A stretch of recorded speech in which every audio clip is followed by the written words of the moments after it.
Grabe tong si Patrick Beverley, sinapian ba ni Kyrie Irving? Kitang-kita itong magandang performance niya sa kanilang practice. Bago yan, heto muna. Balik Madrid si Osman Garuba kung saan siya pumirma ng kontrata sa Real Madrid. Nakapaglaro siya sa Warriors at sa Rockets sa loob ng 105 games at sa mga larong iyon siya nag-average ng 2.6 points and 3.8 rebounds. Ayon kay Osman Garuba, masaya ang kanyang nadarama na sa ngayon babalik siya sa kanyang tahanan. Etong si Osman Garuba ay pinanganak at lumaki sa Madrid.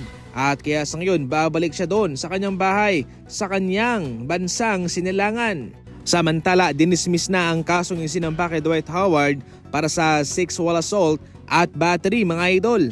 Sinampahan ng reklamo si Dwight Howard ng lalaking si Stephen Harper kung saan siya'y minessage daw ni Howard sa Instagram at pinapapunta sa bahay nito upang doon makipag-bang-bang. Ayon pa sa nagreklamo, pagdating niya doon ay mayroong lalaking nangalang si Kitty at sila'y punersang magbang-bang. Ayon sa impormasyon, nangyari pa ito noong 2022.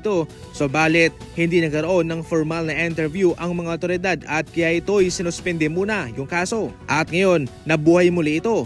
Ayon naman sa depensa ng attorney ni Dwight Howard, ang nasabing lalaki ay nang-extort lang daw ng pera kay Howard.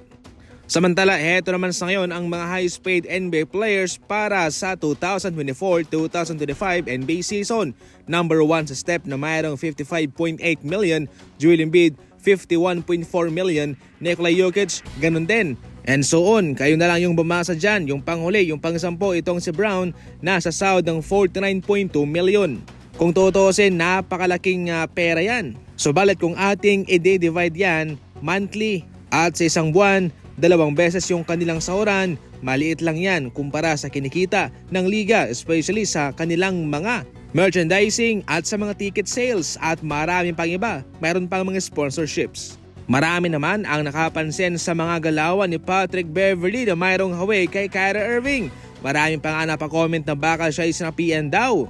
Ngayon kasalukuyang naglalaro si Patrick Beverley sa Tel Aviv. Mayroon naman siyang natatanggap na mga offer sa mga NBA teams, subalit mas pinili niya itong malaking kontratang ibinigay sa kanya ng Tel Aviv para maglaro sa kanila. Somehow sa practice maganda yung kanyang pinapakita at mayroong kahawi kay Kyrie Irving. Kitang-kita naman dito sa mga galawan niya, no? Sa mga dribble, sa pagsalaksak, sa kanyang assist. Siyempre, ang isa sa mga rason dyan ay kinakailangan niyang ipakita na naging tama lang din naman yung desisyon ng kupunan ito para kunin siya. At sa pera naman, kung worth it, definitely worth it sa kanyang mga ipinapakita. Para sa mga fast break balita at puno por puno komentaryo, tumutok lang palagi. And as always, thank you for watching.